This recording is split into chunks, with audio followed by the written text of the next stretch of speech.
Para los que me conocéis y los que no me conocéis, soy Pío Iglesias, el presidente de la Asociación Interim Management España, AIME para que sea más rápido de decir. Y nada, en primer lugar, agradeceros a todos los asociados y asociadas de la asociación y a los que no sois, ya que hemos hecho este webinar de forma abierta, vuestra presencia. Este es un segundo webinar que estamos haciendo de un primer ciclo que hemos querido organizar desde la Junta Directiva de unos 3 webinars basados pues en las 3 principales áreas que están siendo pues más vinculadas a toda esta situación, pues que ha sido sobre todo una primera más enfocada al tema de los autónomos y las medidas que estaban saliendo, ya que pues la actividad de interim está muy vinculada a una actividad profesional. Este segundo que está enfocado a todo lo que es el ámbito laboral, ya que independientemente del área de expertise de cada uno de vosotros, pues es algo que siempre se toca en las empresas.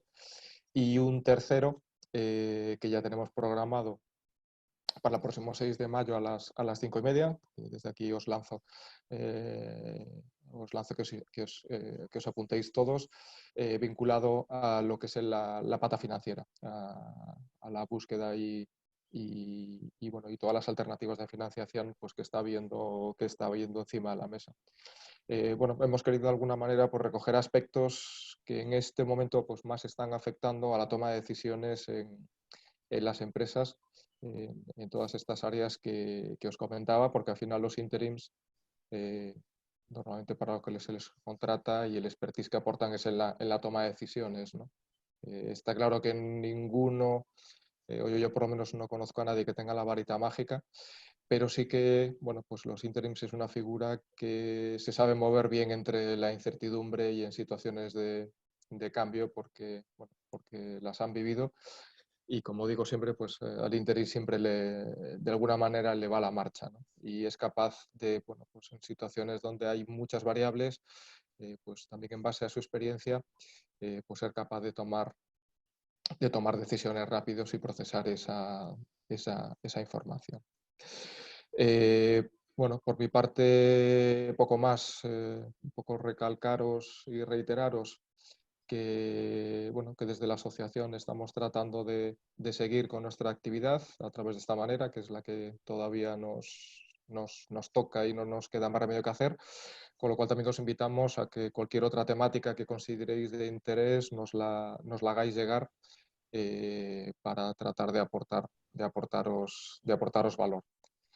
Y poco más, os dejo con Giampiero, que hará una breve presentación de Sara, y luego dejaremos a Sara que nos haga su presentación, con la idea, y que es lo que estamos pretendiendo hacer en todos estos webinars, es darle un enfoque muy, muy práctico. Al final, pues para contar la parte más legislativa, pues hay expertos pues, más específicos, y aquí, como la profesión que nos ocupa, lo que queremos es dar siempre una visión práctica y de la realidad de la que se están encontrando las empresas.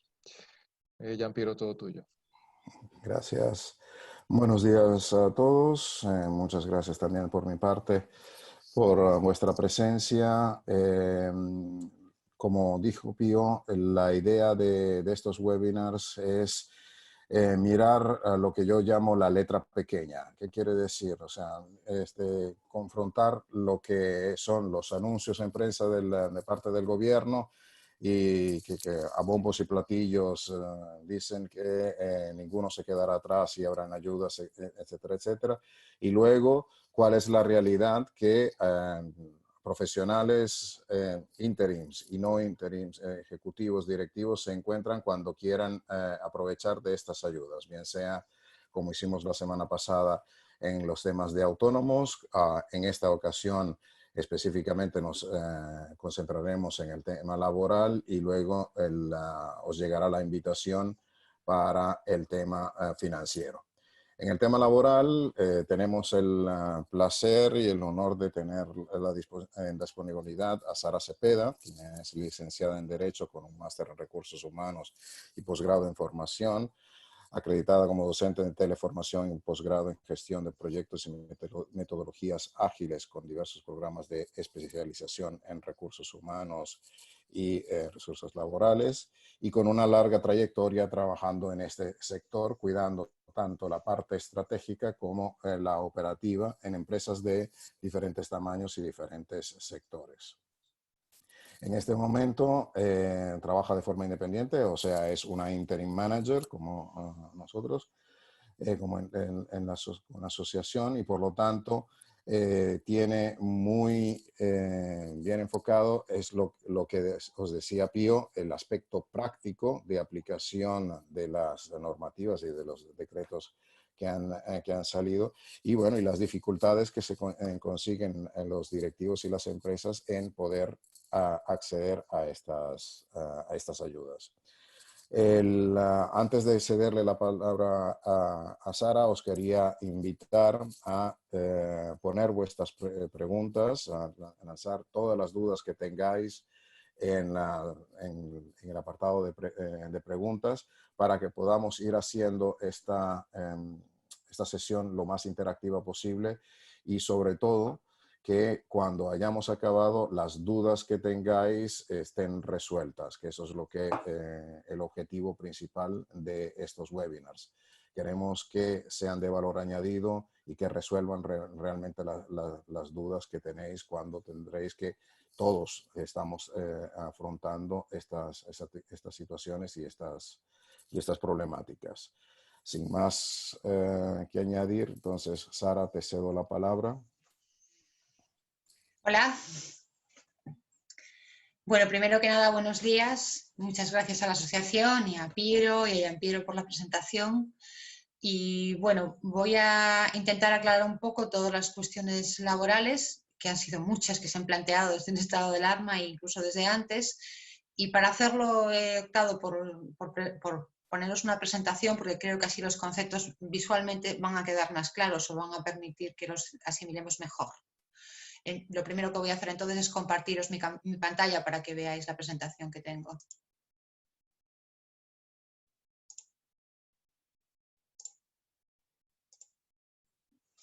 No sé si la estáis viendo correctamente. ¿Sí? ¿Me escucháis? Sí, pero no se está viendo Sara. ¿No? No sé qué pasó. Vamos a ver, vamos a probar de nuevo.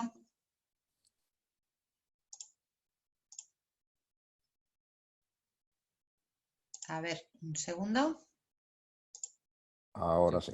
Ahora sí, vale, correcto.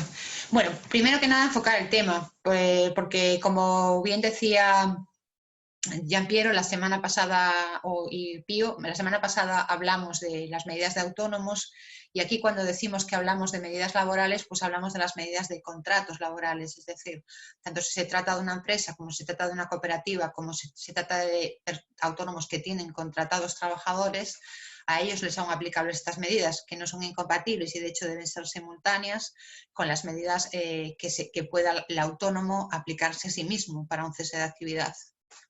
Por enfocar, porque sé que seguramente muchos de los que estáis escuchando soy ínteris, las dos cosas van juntas, pero cada cosa tiene su tratamiento. Desde que os hago un esquema general, contaros un poco cómo están las cosas y lo que se ha venido en líneas generales y de lo que iremos tratando por partes, porque todo lo que ha ido sucediendo se va a ir acumulando en medidas y sigue vigente lo que estaba al principio ahora, solo que se han ido añadiendo cosas. Lo primero fue una fase de sospechas que a mucha gente le pasó desapercibida, pero que empezó a finales de febrero. Después llegó el estado de alarma y todo se convirtió en ERTE. Parecía la palabra más dicha en todas partes y no se contemplaron otras opciones que también estaban ahí presentes en ese momento. Después llegó el famoso permiso retribuido, que para los de recursos humanos es una locura porque esto estrictamente es un permiso no retribuido. La palabra nos volvió locos, con las prohibiciones de extinciones de contratos.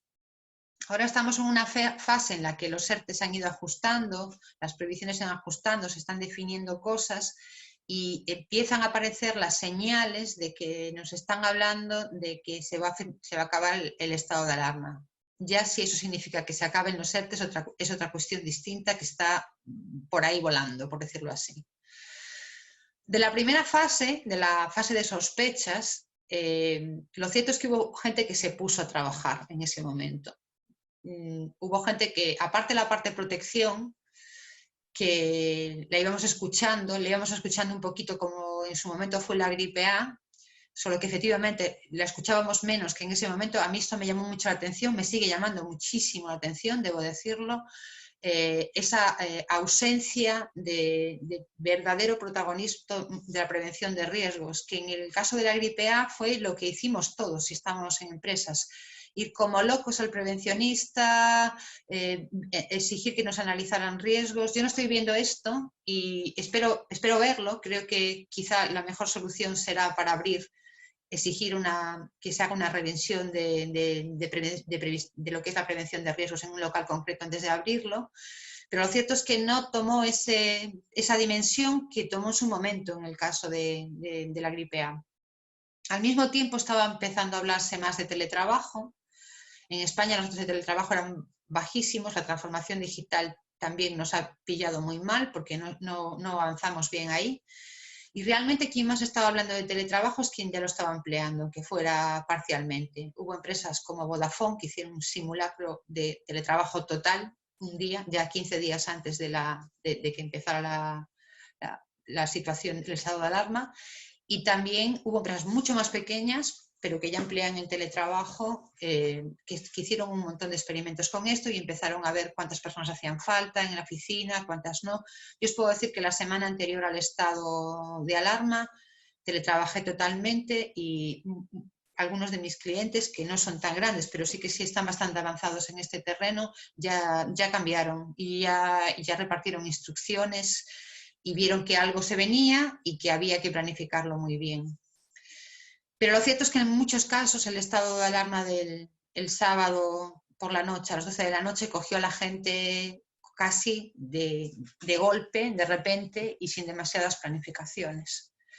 Era sábado además, era momento de pensar qué iba a suceder y entre el sábado y el martes fue una verdadera locura de normas de leer a 12 de la noche. Esa fue, digamos, a partir de ahí tuvimos la primera fase del ERTE, que ya vamos a ver con un poco más detalle, la segunda fase del permiso retribuido, la tercera, digamos, y la cuarta, que ya ajustamos más, y la de salida del fin de ERTE.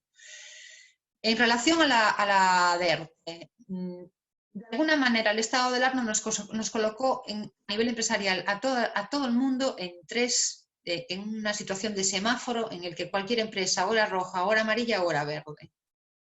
Y eso era lo que había que saber el domingo, fundamentalmente. Si eras rojo tenías que cerrar la persiana, si podías teletrabajar o eras una actividad que no estaba permitida, pues podías ir y volver al trabajo tomando precauciones. Y si eras una empresa que tenía un servicio declarado como esencial, estabas obligado a trabajar, tomaras la decisión que tomabas, no está entre tus manos, tenías que proporcionar esos servicios a la población para que las cosas seguían funcionando. Y esto es lo que hizo mucha gente, clasificarse en una de las tres y tomar decisiones en función de eso, esperando que llegaran las medidas que llegaron el martes. Pero fundamentalmente pensando en hasta qué punto podía cerrar y hasta qué punto podía no perder. Claro, antes de abordar qué otras cosas se podíamos hacer, tenemos que tener claro que era un ERTE, porque los ERTEs ya existían, pero cogieron un protagonismo y mucha gente no sabía en ese momento que era un ERTE, porque nunca lo había tenido que emplear, porque estaba pensado básicamente para situaciones puntuales para empresas, no para situaciones masivas.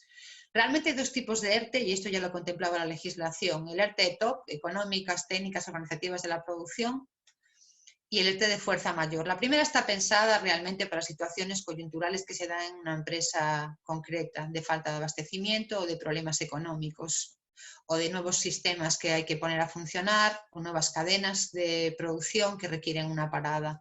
Y el segundo estaba pensado para cosas como terremotos, inundaciones, incendios, todo tipo de catástrofes naturales que suceden sobre una empresa. Tienen muchas cosas en común, pero tienen dos diferencias fundamentales que hicieron que la gente intentara presentar siempre el ERTE por fuerza mayor. En los dos casos, la empresa deja de pagar los salarios y los trabajadores cobran la prestación por desempleo. Pero en el caso del ERTE por ETOP, la empresa paga la seguridad social de los trabajadores, y en el caso de los de fuerza mayor, la empresa no paga la seguridad social, o si son más de 50 trabajadores, paga el 25% de la seguridad social.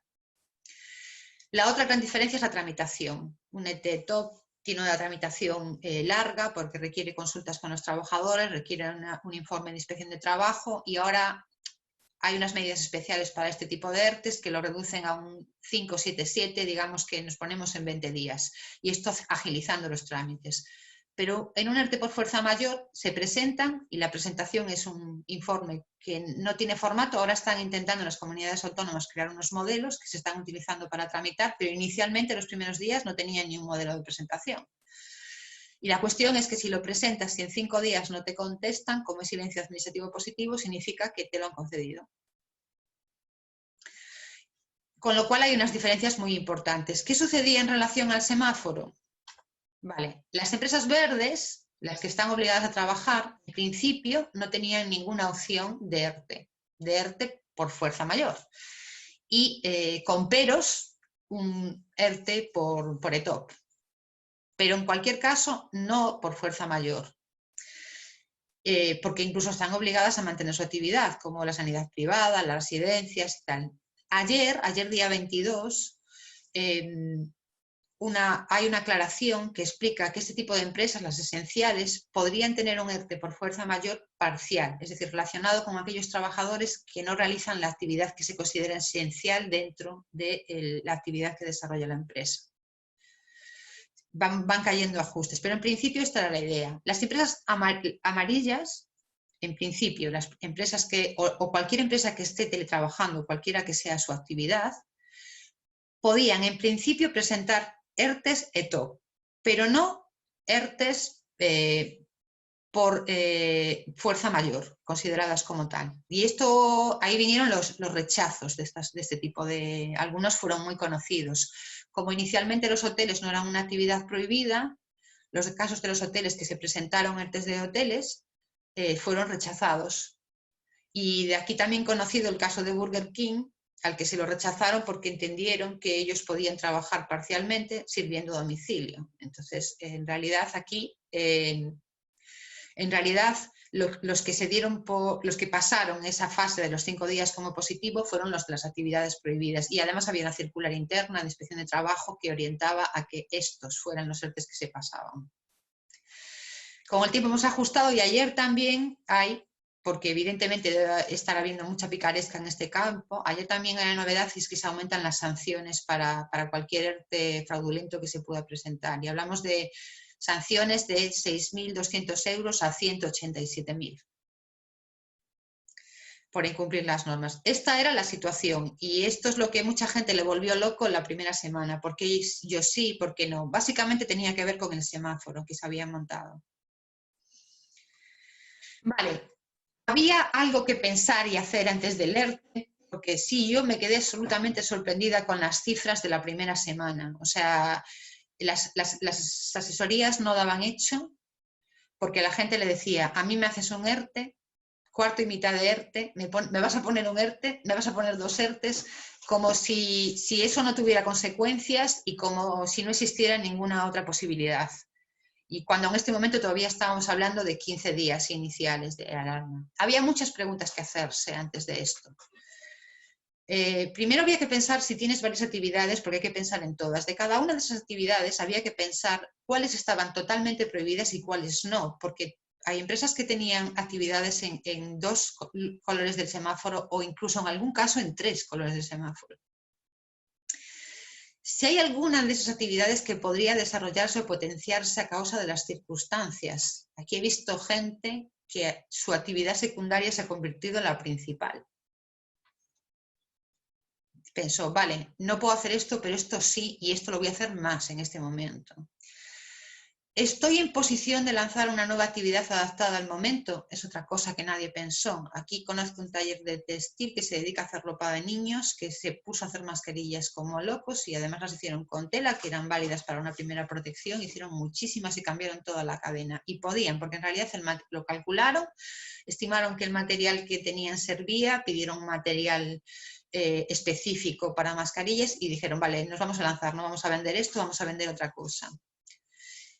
Otra cuestión que había que plantearse aquí es, aunque no haya negocio o venta nueva, mi actividad requiere mantenimiento de sistemas, porque claro, nos vamos a Alerte, nos vamos todos a Alerte, pero esto tiene un mantenimiento. Hay que pensar qué mantenimiento tiene esto. Y otra cosa importante era plantearse si es necesario prestar alguna clase de servicio para asegurar al cliente futuro o presente, es decir, para atenderlo, para resolver sus dudas, para proporcionarle alguna clase de servicio, incluida la actividad comercial, que alguna gente la vio muy clara y dijo, voy a hacer prospección comercial. Todavía no sabíamos qué alcance podía tener eso, y voy a probar estas opciones. Esto había que tenerlo muy claro desde el primer momento, antes de irse a Alerte. Otra cuestión que había que plantearse es si se podía desarrollar la actividad en teletrabajo total o parcialmente, y si estábamos preparados para esto, porque de hecho el primer decreto del martes habla muy tímidamente del teletrabajo y habla muy tímidamente porque sabe cuáles son los porcentajes de teletrabajo en España y que sabe en qué fase estamos de la transformación digital, con lo que no puede imponer mucho nada porque hay muy poca gente preparada para hacer el trabajo en productividad real en teletrabajo, hay muy poca gente. Aún así, aunque no fuera en teletrabajo normal, sino en teletrabajo de guerra, por decirlo así, había gente que podía hacer un montón de cosas y de hecho los que den a la calle en una zona céntrica de la ciudad habrán podido ver a la gente ese domingo y ese lunes llevarse la silla de la oficina por la calle a rastras. Equipos informáticos debajo del brazo, o sea, hubo gente que se organizó súper bien y dijo, venid todos y llevaros todo lo que os haga falta, o si os hace falta os compramos algo, empezamos a mandar cosas a casa, que es posible todavía. Y eso era posible hacerlo para las actividades de mantenimiento. Esto en cuanto a la actividad en sí. En cuanto al equipo humano, había muchas cosas que había que pensar, de decir, me voy a Alerte ya y le digo a la asesoría que me lo haga. Primero había que replanificar plantilla, que obvio que claro, en muchos casos como no se planifica plantilla es difícil replanificarla. Tener muy claro cuántos trabajadores tienes, qué tipo de contrato tienen, qué puesto ocupan, que esté bien definido lo que hace cada uno, incluso sus niveles de desempeño, porque va a haber que elegir quién se queda, si hay que reducir jornadas de cualquier tipo. También había que ver cuántos trabajadores y de qué puestos son necesarios para las actividades que necesitamos y podemos abordar. Y para esto era muy importante tener buenos datos y tenerlos rápido para poder hacer una estimación adecuada de dónde estábamos.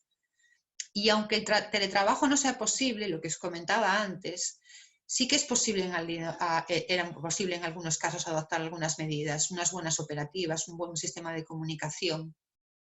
Había muchas cosas que se podían hacer para el mantenimiento total o parcial de la actividad.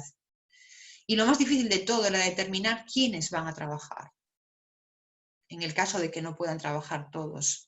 Y para esto hay que tener un vínculo muy estrecho con el equipo. Y si tienes representación legal de los trabajadores, ojo que hay que tener la situación bien controlada para llegar muy rápido a un acuerdo. Entonces, de cómo estuviéramos organizada la empresa en el momento que esto pasó, que esto nos va a poner en evidencia una cosa también que está muy clara en cuanto se refiere a España. Hay empresas muy poco profesionalizadas, que en el momento de enfrentar esta situación estaban en unas condiciones pésimas. Esta es la realidad y esto hay que tenerlo presente a futuro porque probablemente no sea la última situación en la que nos encontremos. Tenía que tenerlo muy agarrado para poder reaccionar rápidamente.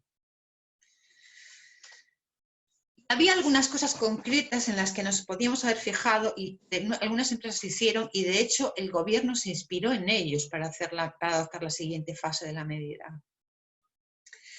Había que saber muy claramente quiénes quieren, pueden o deben reducir la jornada y el sueldo, y la jornada y el horario. Y esto estaba completamente contemplado en el decreto, en el Real Decreto Ley 8, la posibilidad de ofrecer a los trabajadores hasta un 100% de reducción. Con su conservación de su puesto de trabajo, hay gente que podía adoptar esta medida. Y había que hablar con ellos y había que plantearlo de la mejor manera posible. Y hay gente que optó por esto, hay gente que dijo, vale, es una temporada, es un mes, yo un mes puedo reducirme la jornada o me interesa reducirme la jornada. Había otra cosa muy interesante que además en este momento es muy interesante de plantear. Había unas bolsas de horas acumuladas en muchas empresas enormes. Había empresas que además habían pasado su pico de trabajo más alto en la época septiembre-octubre y que ahora estaban volviéndose locos con cómo vaciar la bolsa de horas.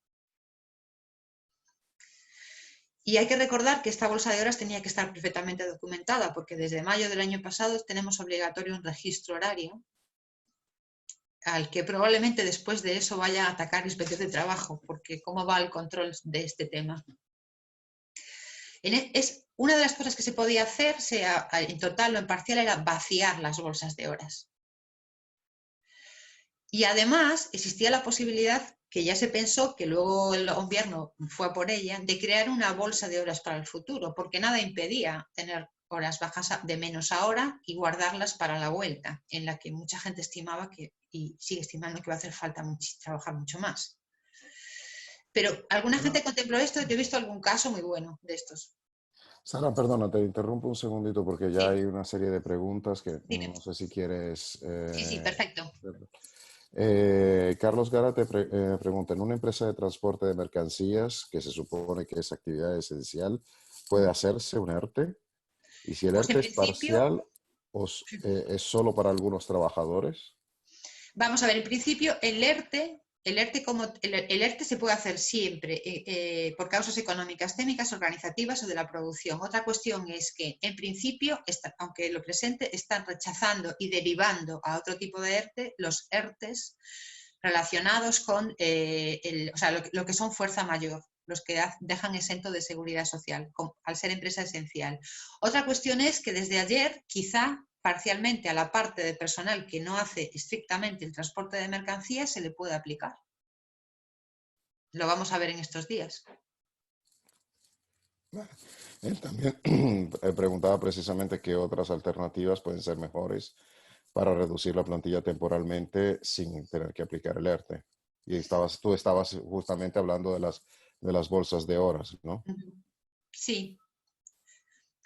No todo el mundo tenía unas bolsas de horas acumuladas importantes, pero hay gente que tenía bolsas de horas justo de la temporada de Navidad, que a veces es temporada alta, o de septiembre-octubre, que es temporada alta. Yo vi, por ejemplo, el caso de una editorial dedicada principalmente a lo que es texto de centros educativos, que se vuelve loca en septiembre-octubre, que no sabían qué hacer con las bolsas de horas y fue lo primero que hicieron, vaciarlas todas.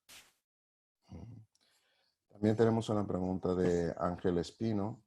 Pregunta, ¿qué se entiende por un ERTE fraudulento? O sea, si una vez se aprueba el ERTE expresamente o por silencio administrativo positivo a la administración, ¿ya no puede entrar a valorar las causas del mismo o puede hacerlo? Sí, puede. Y de hecho lo hará. Yo creo que se revisarán muchos de los ERTEs, incluso de los que estén concedidos. Si detecta que fundamentalmente en lo que más he insistido ayer, en que los datos presentados no sean ajustados a la realidad. Vale, él explicaba que entendería que el fraude estaría en la utilización de la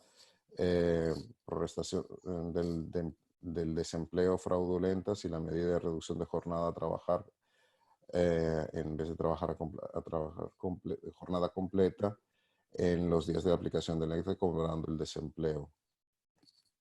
Bueno, en realidad hay dos cosas fundamentales en las que puede influir. Si es un ERTE ETOP, obviamente esa es la causa principal, la que está hablando. Fraude con o sin la connivencia del trabajador, porque el trabajador estaría obligado a devolver la prestación y a la empresa le caería la multa.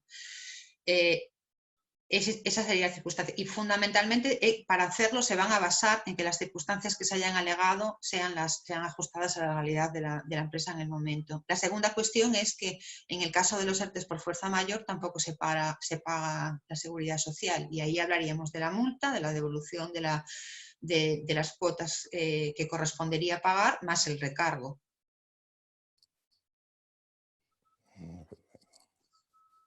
Supongo que se van a revisar, porque claro, el tema, ya han debido detectar muchos casos para sacar ayer la norma, es muy específica, se hace referencia incluso a la connivencia del trabajador para cobrar la prestación. Quiero decir, creo que van a ponerse a investigar porque evidentemente es una sangría, hay 3 millones de personas afectadas por ERTES en este momento, eso es muchísimo dinero y todavía habrá más.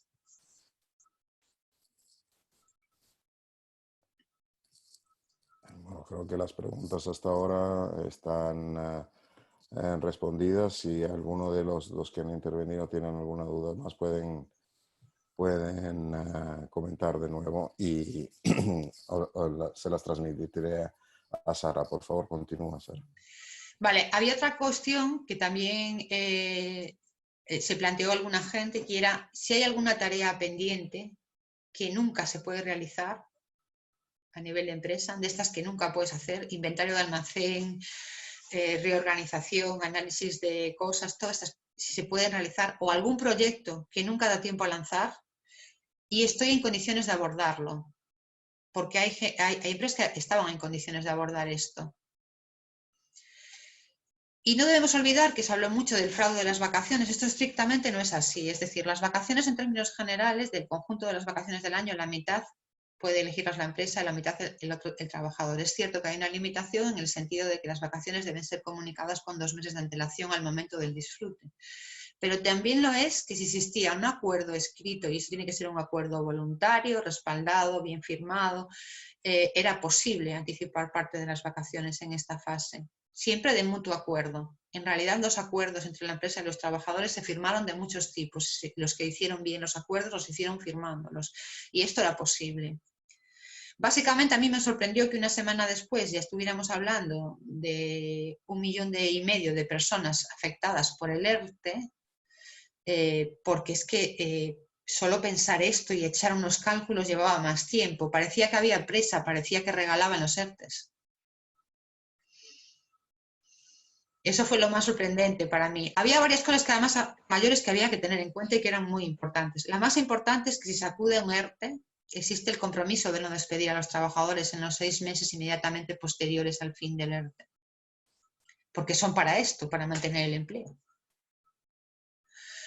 Hay que entender una cosa. Cuando hablamos de no despedir en los 6 meses siguientes, hablamos de no despedir por causas objetivas, lo que es un despido con 20 días de indemnización. No impide que si un trabajador entra en una causa de despido disciplinario, de buena fe, de que no va al trabajo, se puede despedir. ¿Qué va a pasar si despides por esta causa y se entiende que en realidad encubre una causa de las de objetiva derivada de lo que era la continuidad del ERTE? Pues lo que va a pasar es que se va a considerar improcedente y la indemnización va a ser en función de la antigüedad del contrato de entre 33 y 45 días. Importante tener en cuenta esto, pero esto no cambia nada. O sea, el despido en España es libre, libre mientras pagues. Y había otra cosa que mucha gente no tuvo en cuenta y que creo que va a tener consecuencias a largo plazo, y es que a pesar de lo que hablamos siempre del paro en España, hay unas cuantas profesiones, y os hablo de la parte IT, pero también os hablo de los asesores fiscales, por ejemplo, de la gente que se dedica al tráfico digital también, que son deficitarias en España, que hablamos de datos de paro de -3, de -5, que hay más puestos disponibles que personas para ocuparlos. Y alguna gente que se lanzó a esto no pensó que tenía algunos trabajadores que son difíciles de encontrar. Y sí que os puedo decir que en este momento, por increíble que parezca, el mercado está contratando. De hecho, yo incorporé una persona ayer, otra de proceso de selección el próximo lunes, y el mes pasado incorporé 3. Con esto quiero decir, hay empresas contratando. Y hay empresas que se pueden llevar a tu trabajador. Hay que tener muy en cuenta qué vas a necesitar. He escuchado estos días a un premio Nobel de Economía que me ha parecido que ha explicado muy bien y ha referido a España qué van a tener que tener las empresas para arrancar, y explicó que en el caso de España lo necesario para hacer croquetas de jamón, que es lo que a él le gusta. Es decir, si cuando vayas a abrir no tienes los proveedores de harina, los proveedores de jamón, el cocinero que tenías, el know-how de la receta para darlo, los camareros que hacían atractivo el local, y nada de eso tienes. En el momento que quieras abrir, da igual que tu posición económica será buena, no vas a poder volver al mercado con tu negocio. Esto creo que hay que tenerlo en cuenta y que también había que medirlo antes de pensar en el ERTE, porque el ERTE tiene unas consecuencias en la vida de las personas muy importantes y puede llevar a que la gente tome otra dirección en su vida. Y así terminamos, digamos, la fase 1 y de repente llegó la 2. Y estas dos medidas para mí, la de la prohibición de los despidos y la extinción de contratos temporales y el permiso retribuido recuperable son en realidad una. El orden no corresponde a la realidad, tal y como la impresión que me dio a mí. Yo creo que antes de sacar el permiso retribuido recuperable tenían que prohibir las extinciones de contratos temporales porque había que parar la sangría que se había montado de alguna manera. Sí, En España la temporalidad es altísima. Perdona, te interrumpo nuevamente, que Sí. hay más preguntas. Pablo Tellería pregunta, si no te has acogido a un ERTE, ¿puedes despedir por causas objetivas en lugar de causa improcedente en esta situación? Sí, podrás utilizar las causas económicas. O sea, en la limitación de los 6 meses no las vas a tener. Si demuestras causas objetivas con las reglas normales de demostrar causas objetivas, que tiene sus dificultades, no tendrás un inconveniente ni un obstáculo a mayores. Perfecto. Y luego Andrés Alonso también pone una pregunta en dos partes. Es decir, una empresa que ha presentado un ERTE por fuerza mayor y se lo han aprobado, va a necesitar presentar un ERTE por causas productivas porque prevé una caída en la demanda una vez termine el estado de alarma. ¿Es posible presentar ese ERTE por causas Sí, productivas? es posible. De hecho, esto vamos a verlo con más detalle en la fase final. Pues es posible que de un ERTE se salte a otro ERTE y de otro ERTE se salte a un ERE y de un ERE se salte a un cierre. Todo eso sigue ahí. Y de todo eso vamos a ver, creo que todavía no sabemos todo, porque me parece que la semana que viene o la siguiente va a venir otra avalancha de normas en relación a la salida del estado de alarma. Vale. Pregunto precisamente, ¿qué recomiendas que debe contener una buena memoria de un ERTE para que lo aprueben? Todo lo que se pueda. Es que ahí, dependiendo de la actividad, porque la casuística es muy extensa, o sea, todo lo que se pueda documentar, la mayor cantidad posible de documentación sobre la afectación de la situación, tanto en cuanto a clientes como en cuanto a proveedores, como en cuanto a posibilidad de acceder con transporte a un sitio determinado. Cualquier caso que se haya detectado en la empresa, cualquier persona que haya tenido que estar aislada, o sea, todo lo que se pueda va a ser el respaldo de las posibles demandas legales que haya a futuro, tanto por parte de los trabajadores que tienen, porque se han paralizado los procesos, sus acciones intactas, como de parte de la administración. O sea, hubiera valido la pena en el momento de hacer el ERTE solo presentarlo más tarde para documentarlo correctamente, porque es lo único a lo que te vas a poder agarrar y vas a tener que probarlo. Perfecto, Sara, gracias y disculpe la interrupción. No, nada. Os decía que estas dos cosas creo que se hicieron juntas porque había que hacerlas juntas. Y os decía antes que el permiso retribuido recuperable nos volvió locos a los de recursos humanos porque existen dos tipos de permisos, los retribuidos y los no retribuidos. Los retribuidos son aquellos que te vas y te pagan igual aunque no estés. Y los no retribuidos son esos que si no estás o te lo descuentan de la nómina o devuelves las horas, con lo cual el nombre nos volvió locos. Yo creo que le pusieron retribuido para que la gente no se asustara, pero nos desconcertó. Lo he hablado con gente del sector y dice, ¿cómo que no? ¿Qué quiere decir? Es uno retribuido, ¿no? ¿Verdad? Entonces nos volvió un poco locos el tema.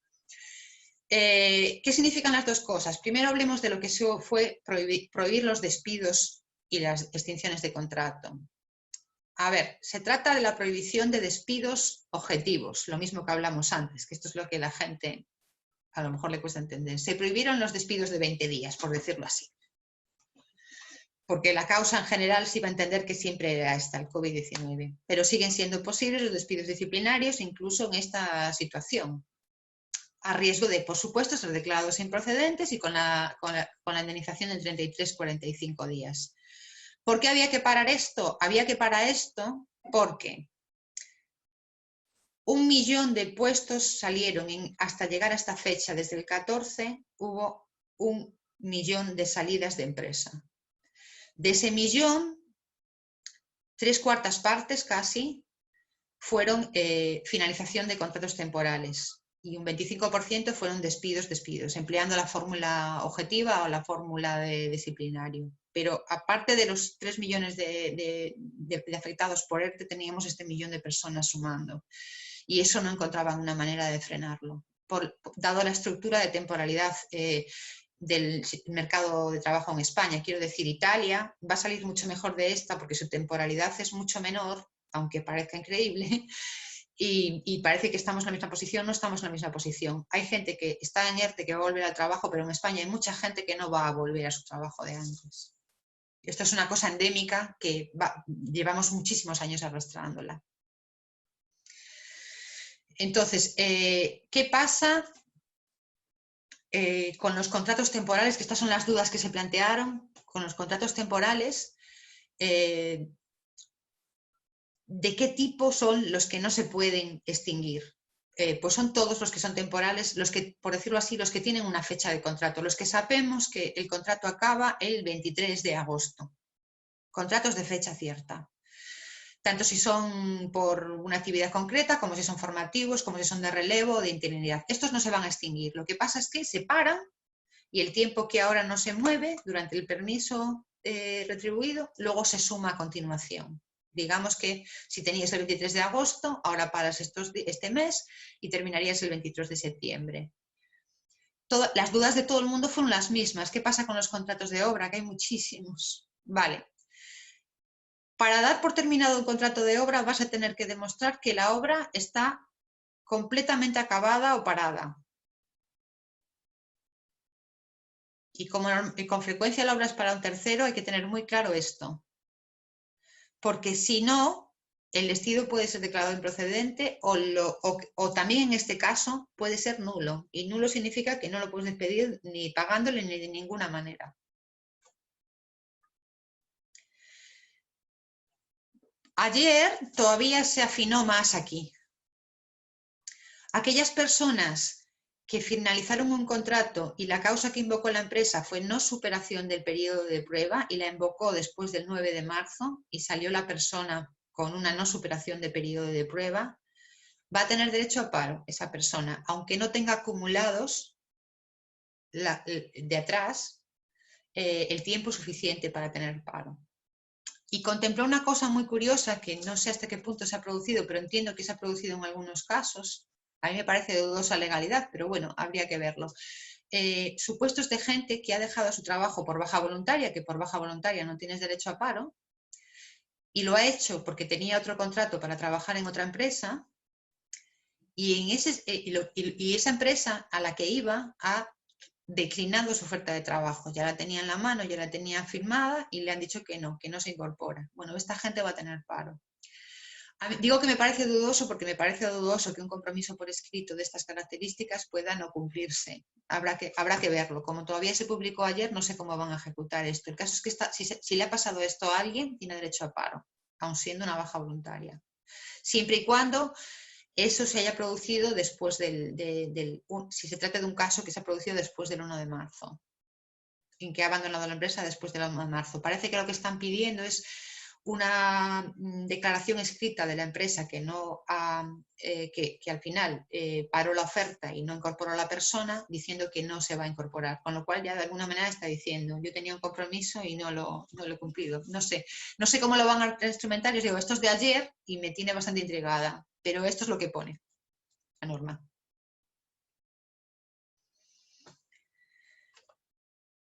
Con esto nos metimos en otro semáforo distinto. Este famoso permiso retribuido recuperable para personas trabajadoras por cuenta ajena que no prestan servicios esenciales y en consecuencia confinamiento total, mantuvo las actividades suspendidas y prohibidas tal y cual estaban y se cargó la mayor parte de las actividades permitidas. El teletrabajo no, por supuesto, había unas excepciones en los amarillos. Y mantuvo las actividades esenciales obligatorias, aunque es cierto que el decreto introdujo algunas actividades que dudosamente se pueden calificar como esenciales, digamos, en lo que normalmente entendemos como esenciales, como el caso de las asesorías, que entraron en la lista básicamente porque el gobierno no veía quién iba a tramitar los ERTEs o quién iba a liquidar el trimestre. Entonces ahí las notarías también aparecieron en esa lista. Entonces se añadieron una serie de actividades que no están en lo que normalmente conocemos como esencial, pero que eran necesarias para el momento. Las excepciones estaban bastante claras, o sea, sí fueron. Las actividades esenciales que aparecen en un anexo del propio Real Decreto no están incluidas, no pueden tener un permiso retribuido. Las personas que están en ERTE no pueden entrar en esta fase si ya están en ERTE. Las personas que están de baja no pueden entrar en ERTE. Y los que están en teletrabajo están excluidos de la aplicación del permiso retribuido. Y además estableció unas pequeñas excepciones, que es que las empresas que pueden hacer unos turnos mínimos de mantenimiento esencial y tienen un tiempo concreto para organizarse, que básicamente fue el lunes. ¿Me decías? No, continúa. Entonces, este permiso se ha de recuperar desde que termine el estado de alarma y hasta el 31 de diciembre del 2020. Y habrá que negociarlo con la representación legal de los trabajadores en los 7 días inmediatamente posteriores a terminar el estado de alarma. Veremos cómo se negocia esto. Pero ahí se quedó, ahí lo dejó. Una nota que creo que es importante que tengáis. Los que tengáis registro horario, hay que crear un concepto. Si es un registro en soporte informático, hay que darle un nombre concreto, porque yo creo que estas bolsas se van a pedir con su nombre y apellidos y muy bien declaradas. Entonces, los que estéis utilizando Excel, crear un concepto y meterlo en Excel para el control. Los que tengáis un sistema de registro horario, pedir al sistema que os están dando que introduzca el concepto de recuperación del permiso del estado de alerta, o llamarlo de alguna manera, porque esta bolsa hay que mantenerla separada, porque en algún momento se va a poder reclamar. Sara, te interrumpo un Sí, perfecto, segundito. dime. Berta García pregunta, si un trabajador ha sido despedido el 17 de marzo y no tiene cotización suficiente para cobrar el paro, ¿va a poder acogerse a las ayudas igual que el que fue despedido por no superar el periodo de prueba? Sí. A ver, todos los que se han despedido, si se han despedido por causas de fuerza mayor, tienen derecho a paro. Para tener derecho a paro, en principio necesitas tener un año, que te da derecho a 4 meses, un año seguido, sea en una o en varias empresas. Ahí tienes derecho a 4 meses y los periodos posteriores de 6 meses generan 2 meses adicionales.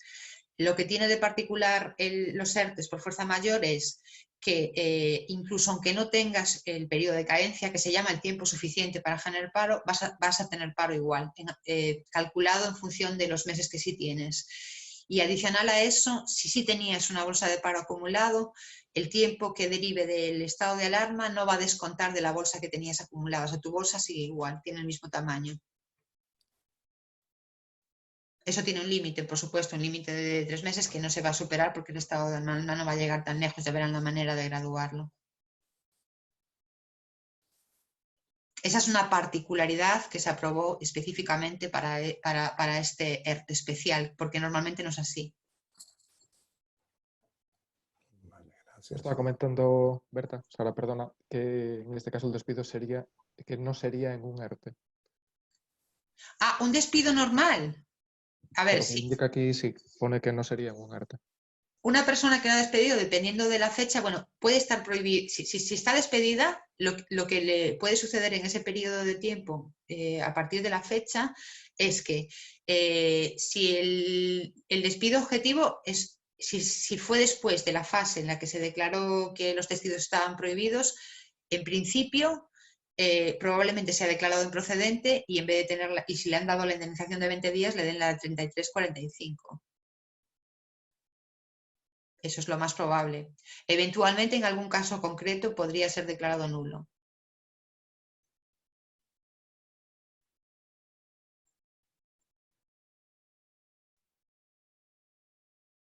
Perfecto. Roberta, si no está respondida la pregunta, nos lo comentas para trasladárselo a Sara.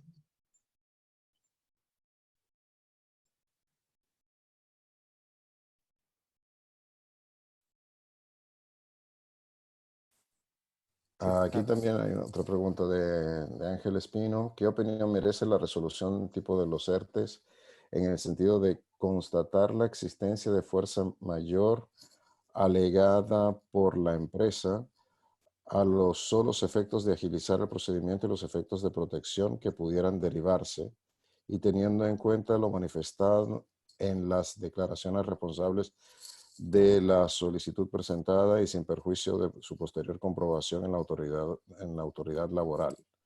Yo lo veo como una patente de curso por tiempo ilimitado, lo que da una inseguridad jurídica absoluta al administrado. Si la ley da un plazo para resolver esto, no puede ser ilimitado. Ya, esto es cierto. Voy a estar de acuerdo con ella. Las circunstancias son las que son. Ahora mismo no está, o sea, yo tengo bastante claro que los abogados van a tener mucho trabajo después de esto.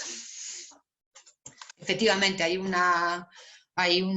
los criterios no están claros porque esta es una situación de emergencia y durante un tiempo puede ser que sean impugnados esos ERTES, no está claro cómo se van a dar, habrá algunos que cuelen y sean fraudulentos, otros que hayan pasado sin más a raíz del silencio administrativo positivo y seguro que los criterios han ido variando durante todo ese tiempo y la primera semana se hizo de una manera, la segunda de otra, o sea, eso es un... Sí, yo ahí creo que esto va a tener consecuencias a nivel jurídico. También hay una pregunta interesante de parte de Esther Vázquez. Dice que los trabajadores sindicalistas tienen alguna aplicación diferencial del tipo relacionado con el ERTE, despido por causas justificadas o permiso retribuible recuperable. No, no tienen ninguna específica diferente de la que ya tienen de por sí en la legislación, que es verdad que pueden tener algunas características concretas, pero no tienen ninguna cosa adicional en esta situación. Salvo que evidentemente son actores intervinientes, sobre todo de los dos ERTES en el de causas económicas, técnicas, organizativas y de la producción, que se tiene que contar con ellos, con los sindicatos en general. Luego tenemos a Iván Fernández. En el caso de que se haya llevado a cabo un ERTE ETOP a través de una comisión negociadora integrada exclusivamente por personal de la empresa elegidos tras una asamblea, ¿serviría también esta comisión de cara a negociar los días a recuperar de los días de permiso retribuidos sin que sea necesario la presencia de los sindicatos? En principio sí. Y de hecho está contemplado que, igual que se contempla para el tema del ERTE, se contemple para el tema específico de la negociación de esos 7 días, la negociación de los 7 días posteriores, la norma habla específicamente de la representación legal de los trabajadores o no siéndolo una comisión de trabajadores que sea la que negocie cómo se van a devolver estos 7 días. Digo, cómo se van a devolver estos días de permiso durante esos 7 días inmediatamente posteriores al estado de alerta. Vale, gracias. Por ahora parece que no hay más preguntas en este momento. Sí hay una de Esther Vázquez, pero es a modo de resumen y entonces si quieres te la planteamos al final. Genial. Vale, pues avanzamos un poco. Estuvimos en esta fase, lo que duró, esa Semana Santa extraña, en la que estuvimos en casa y ahora ya estamos en una fase de regreso a la anterior, pero más o menos os he ido contando que sobre todo ayer hubo algunas puntualizaciones, las cosas que os he marcado en azul son puntualizaciones respecto al fraude, respecto a los casos de contratos que han decaído, periodos de fin de periodos de prueba que han significado una extensión, se han ido puliendo cosillas, digamos. Ahora mismo yo creo que durante el tiempo que estamos teniendo siempre presente que un ERTE se puede plantear de forma parcial y para un número concreto de personas o para una cantidad horaria, no tiene por qué ser para todos, y que durante este tiempo eso puede haber ido aumentando el ERTE en cuanto a un número mayor de personas afectadas o decreciendo y aumentando el número de horas que están afectadas o horas de la jornada afectadas por el ERTE. O sea que la tramitación hay que hacerla, cualquier variación hay que tramitarla igual que se tramitó el ERTE, hay que hacer una tramitación de cualquier modificación respecto de del ERTE tal y como se ha presentado. Creo que hay ahora mismo siempre 3 situaciones diferentes. Hay personas en ERTE, personas que, en ERTE total sobre todo, que no están en la empresa ni están trabajando, más pues 3 millones de personas según están afectadas de una manera u otra por un ERTE en este momento. Y había varias cosas muy importantes. Cuando empezó la situación, el trabajador estuvo absolutamente desconcertado porque normalmente cuando te despides o se paraliza tu contrato, a la mañana siguiente te vas al SEPE a hacer las gestiones correspondientes. Y esto no es así en un ERTE. O sea, es la empresa la que tiene que comunicar los trabajadores afectados, en qué medida lo están, incluso el número de cuenta del trabajador en el que le van a ingresar la prestación por desempleo. Y era muy, muy importante explicarle esto al trabajador, porque el desconcierto general de las llamadas de teléfono de ¿y ahora qué hago? Pero no está cerrado esto, pero ¿cómo se hace telemático? Pues no había nada que hacer. Los trabajadores, de hecho, entre las cosas que se fueron aprobando entre las distintas normas, hubo un modelo muy concreto en el que se tenían que meter los datos para que se agilizaran las prestaciones que la empresa tenía que cubrir para agilizar eso. Hubo gente que informó muy bien a sus trabajadores y hubo gente que volvió loco a los trabajadores, básicamente en realidad porque probablemente tampoco sabía que esto era lo que iba a pasar ni lo que había que hacer. Pues incluso aunque los trabajadores ya tengan todo esto arreglado y estén cobrando su paro, este es un momento de hablar con ellos, o sea, hay que llamarlos todo el tiempo, preguntarles cómo están, preguntarles qué les está pasando, porque eso va a ser súper importante y los trabajadores no lo van a olvidar a la vuelta. ¿Cómo está la empresa? ¿Cómo están las situaciones? Si hay gente o no hay gente, ¿cómo te encuentras tú? ¿Qué te pasa? Hay gente con situaciones tremendas, simplemente hablar un rato les viene muy bien. Y hay que mostrar cierto interés, cierta empatía. Los que tienen muchos que hagan encuestas, algunos de mis clientes están haciendo encuestas, lista de cosas que están resultando difíciles y en qué medida podemos ayudarte. Son gestos sencillos que van a marcar la diferencia. Si estamos trabajando en presencia, hay que tener las medidas de seguridad a tope y exigirle a los prevencionistas que estén a tope, porque para eso tenemos ese servicio, que no es para hacer una revisión anual. Que vayan, que miren, que analizan lo que tenemos, que digan si vale, no vale. Conseguir todos los elementos de protección posibles. Y si tenéis cualquier bolsa de gratificaciones de cualquier índole económica, alguna clase de beneficio, cualquier cosa que esté disponible o que se pueda hacer, este es el momento de hacerlo. Si teletrabajamos, yo siempre digo que ahora mismo el teletrabajo que ha quedado en un segundo plano, pero sí, el decreto de ayer le pide a las empresas nada más y nada menos que extiendan el teletrabajo en la medida de lo posible 2 meses más, porque están pensando en abrir y esto es un diferente. Estamos hablando de gente que ya lleva casi 2 meses, a las que le estamos pidiendo que pase otros 2 meses y que normalmente los teletrabajadores que han escogido esa opción y que son los que están siendo más productivos porque están acostumbrados, son gente que está optimizando sus tiempos de trabajo en muchas ocasiones para hacer deporte. Y el deporte tiene un componente adictivo. Cuando no lo haces durante un tiempo y estás acostumbrado, estás como en una jaula. Es que le estamos pidiendo a los que están produciendo más que estén encerrados en casa y que además no los dejamos salir a la calle ni a dar un paseo. Creo que esto se va a poner delante y a todo dar, porque además no están teletrabajando. Esto no es teletrabajar, esto es teletrabajo de campaña o teletrabajo en estado de guerra. Con un niño mordiéndote una oreja, tu pareja saltando, haciendo gimnasia en la habitación de al lado con la música a tope y que te lleva 2 horas a hacer la limpieza y que lleva 3 horas ir al supermercado. Entonces, no es el trabajo en estado real. Es una situación anómala que hay que cuidarla con mucho detalle. Si tenéis trabajadores en teletrabajo, este es el momento de que pidan cositas que necesitan. Igual que se arrastraron las sillas, si hace falta una silla nueva, vamos a por las sillas. Si el ratón no les va bien, cambiemos el ratón. Si tienen niños y quieren empezar a trabajar a las 6 de la mañana, que empiecen a trabajar a las 6 de la mañana, en la medida de lo posible. Hay que pensar en todo el mundo, en todos los casos y en todas las circunstancias. Este es el momento de atender a circunstancias personales, ser extremadamente flexible con los tiempos de producción, por todas estas razones y porque en estas circunstancias, a mí hay un tema que me gusta mucho siempre, que es el famoso diagrama de Pareto, que el 80% de los resultados se consiguen con el 20% de las acciones. Vale, haced pensar esto a los trabajadores. Hacedme el 20% de las acciones se consiguen el 80% de los resultados, porque ya sé que no es posible producir a tope. ni en teletrabajo, ni en presencia, ni de ninguna manera. Quiero decir, o sea, hay que salvar las naves y ir organizándolo lo mejor posible, pero es que hay gente empeñada en que todo siga igual, aunque sea a distancia, y nada está igual a distancia. O sea, ahí hay que tratar de tener sensibilidad ante distintas circunstancias. Este es el momento de hacerlo y es un momento que va a tener recompensa a la vuelta, en función de lo que hayamos hecho. Hablando de la vuelta, Sara, perdona, te interrumpo. Alberto Arteaga pregunta, una vez aprobado un ERTE y finalizado el estado de alarma, ¿cuánto tiempo hay para reincorporar a los trabajadores? Esto, lo que vamos a ver justo ahora, sí, en este momento. Estas son las grandes incógnitas que se van a plantear. Vamos a salir.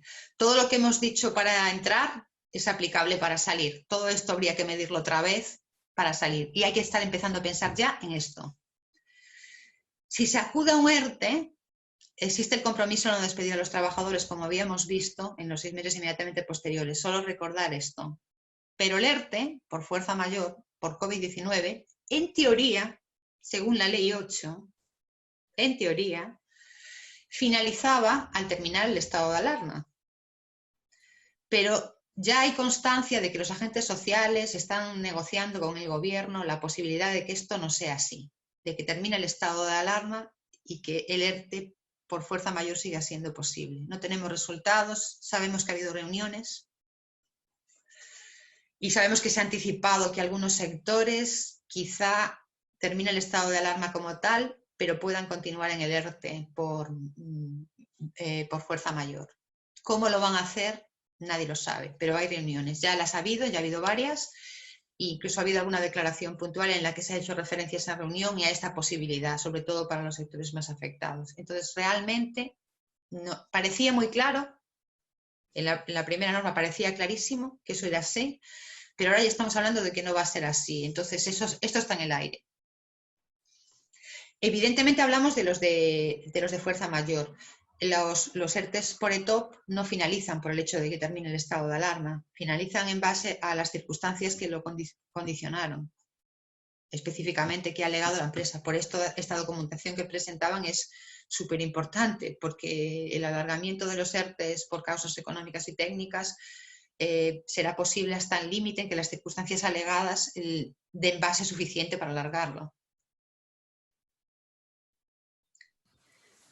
Con las normas actuales, con la legislación tal y como está, se podría haber entrado en un ERTE de fuerza mayor y salir para un ERTE de top.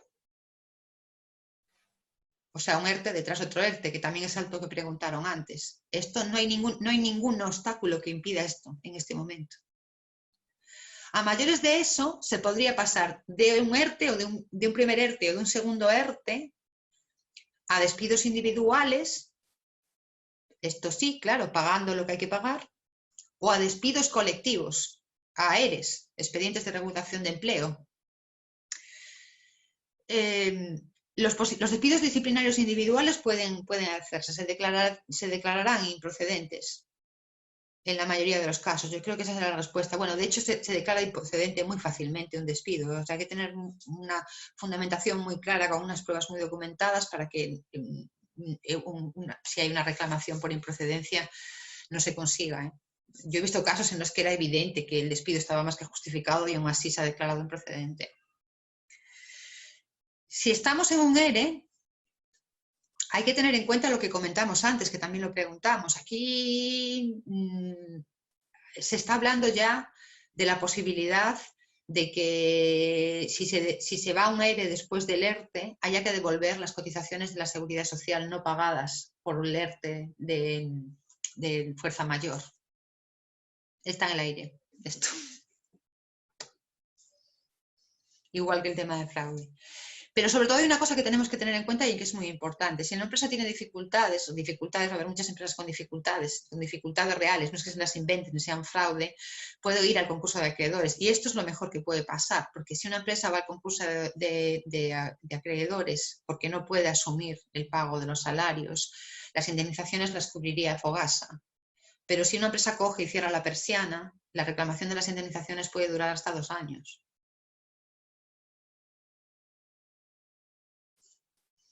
Entonces, todas estas situaciones, ya digo que son un poco incógnitas, porque mi opinión es que vamos a tener unos cuantos reales decretos ley previstos en los próximos 15 días en el supuesto de que se rebaje el estado de alarma para el día 10, después de esta prórroga que ya está aprobada.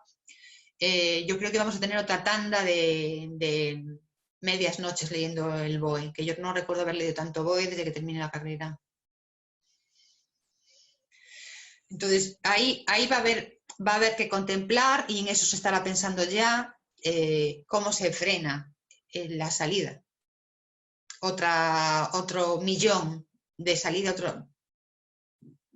no sé qué están pensando, sí que sé que evidentemente ya se ha filtrado esto de las negociaciones con agentes sociales para que los ERTEs puedan durar más que el fin del estado de alarma, los de fuerza mayor.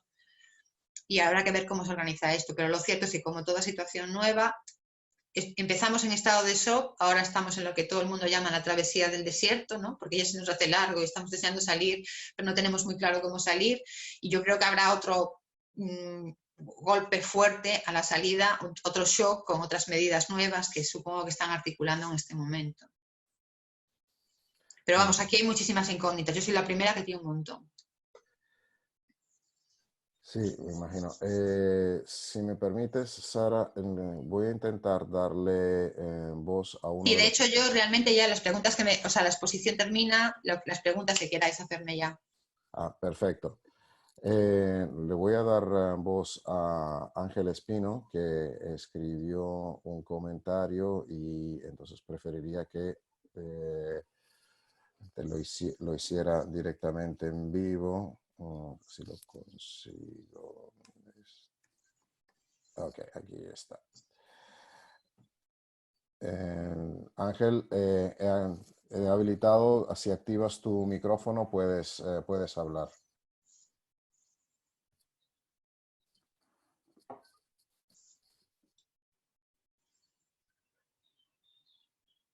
Ángel, no te escuchamos.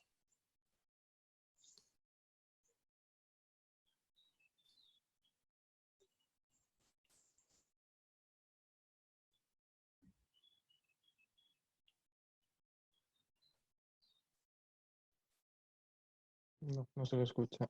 No, no se le escucha. Voy a leer entonces Vale.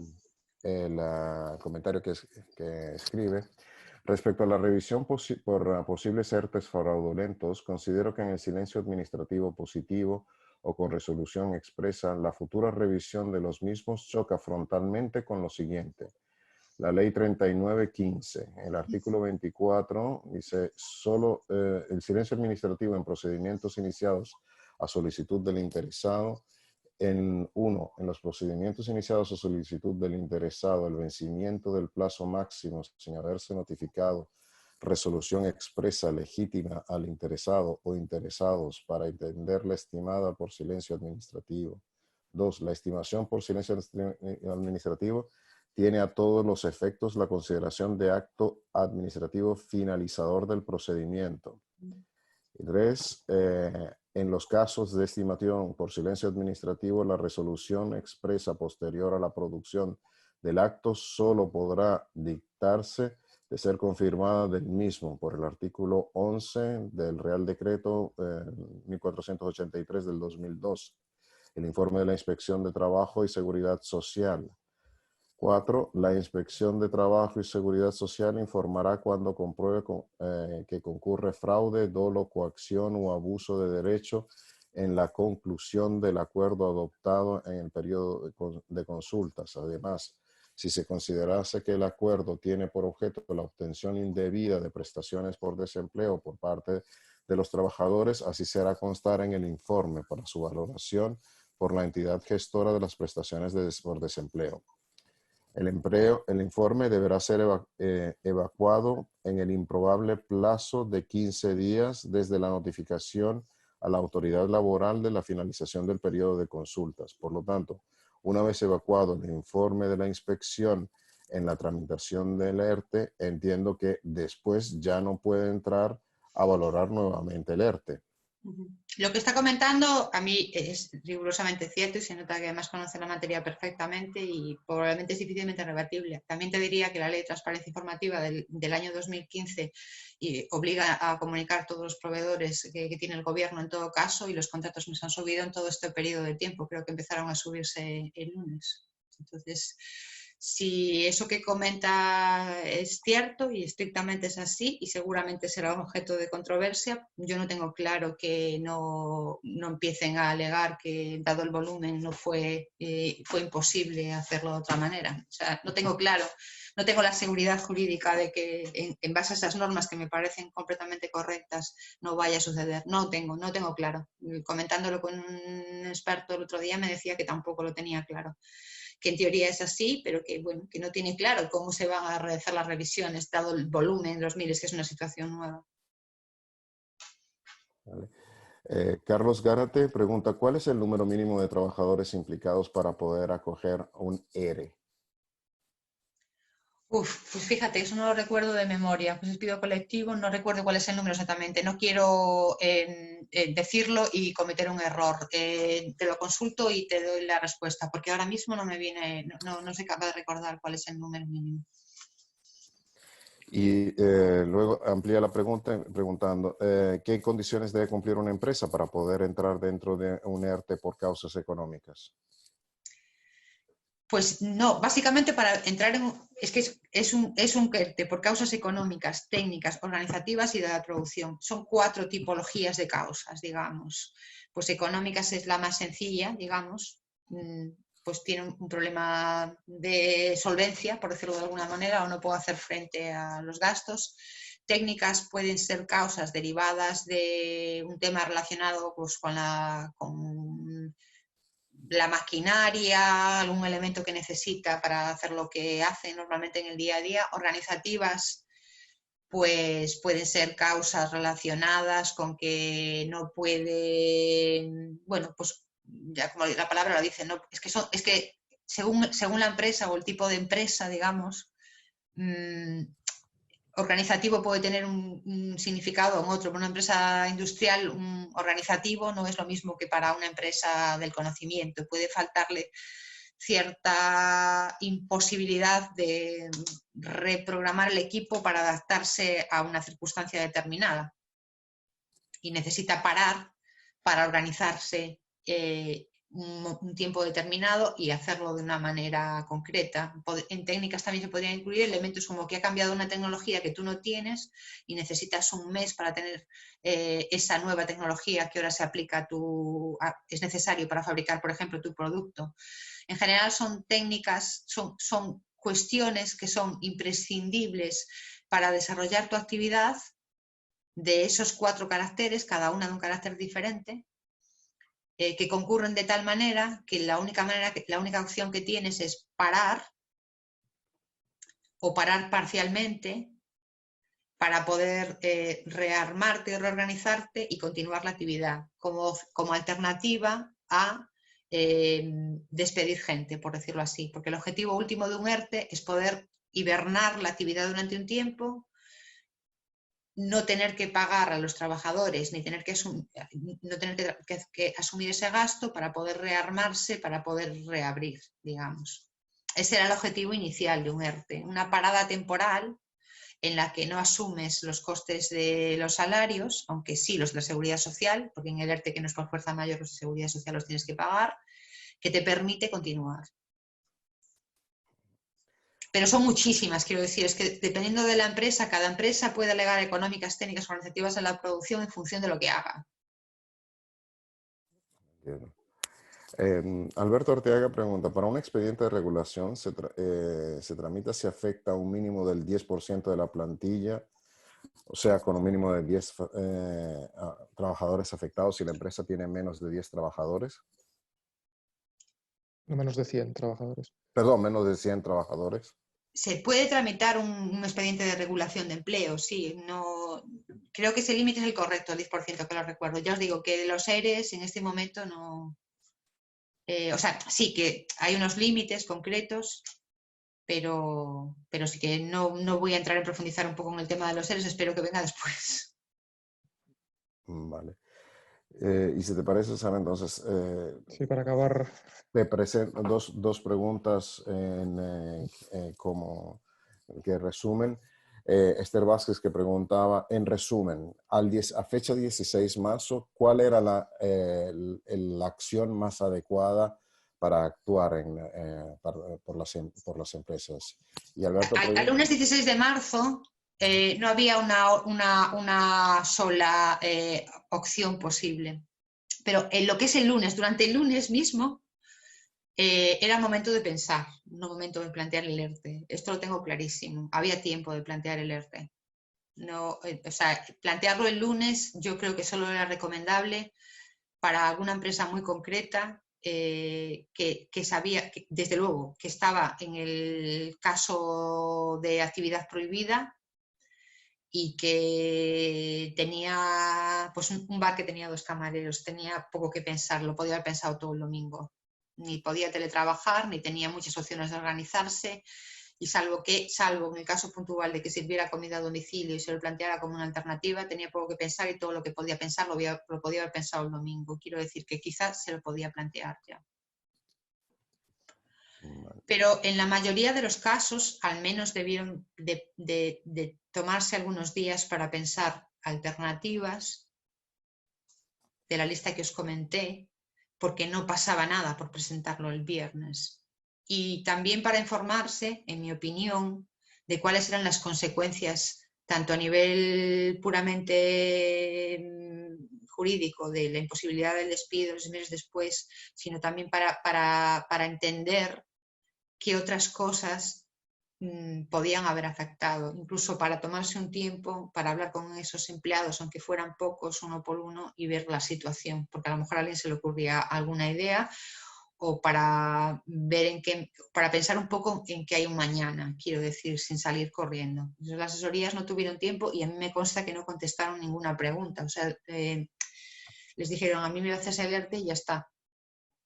Con lo cual realmente nadie se paró a pensar, o sea, no se vieron acosados por preguntas tampoco, o sea, se vieron acosados por tramitaciones, pero no por preguntas. Sí, me imagino.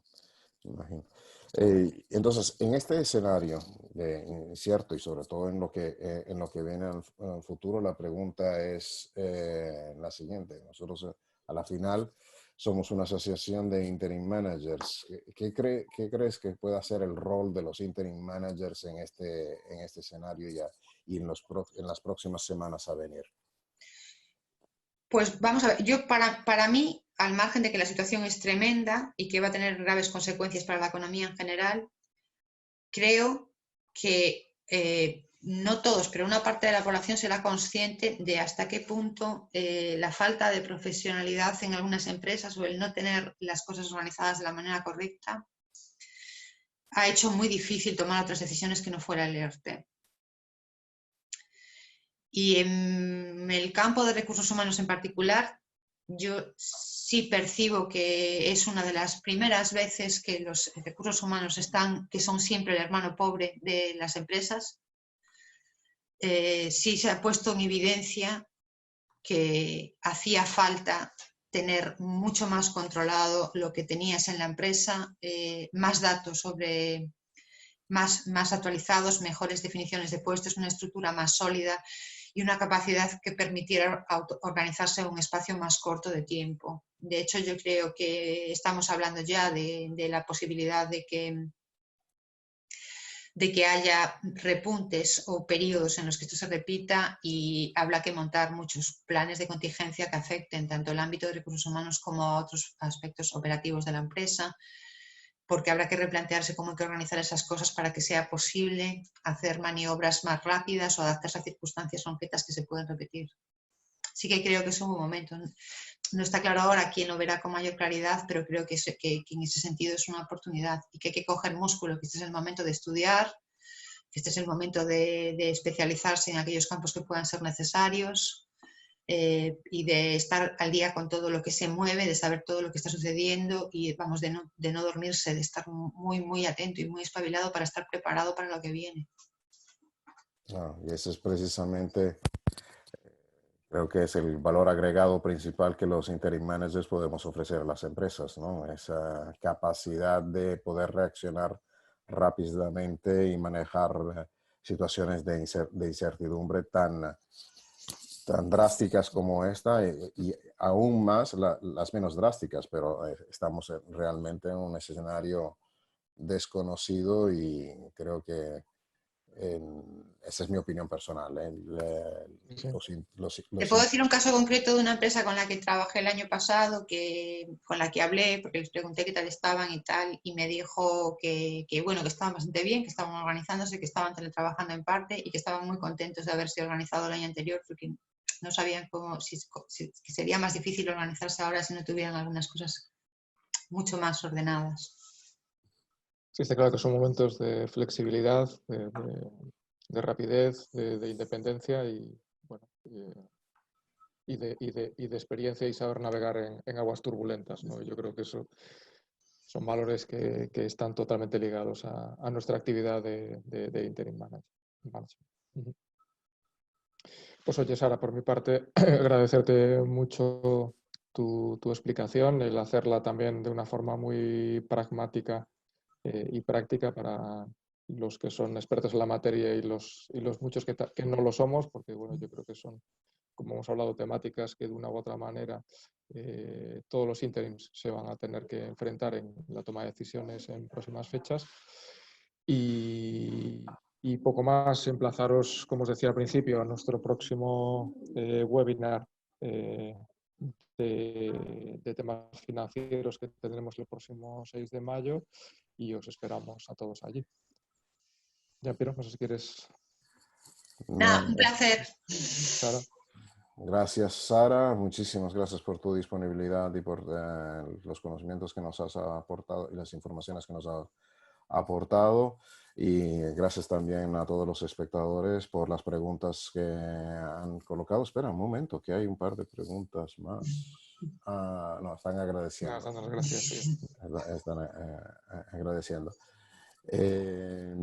Y bueno, como último mensaje, estos webinars se están grabando y estamos trabajando para poderlos publicar luego a través de la web de la asociación. Por lo tanto, las personas que por una razón u otra no hayan podido aprovechar de este momento para asistir, esperamos que puedan verlos muy pronto en la web de la asociación. ¿De acuerdo? Por mi parte, nada más que agregar. Muchísimas gracias a todos por la participación, especialmente a Sara por su disponibilidad. Y nos vemos el próximo 6 de mayo. Perfecto. Hasta luego. Muchas gracias a todos. Hasta luego.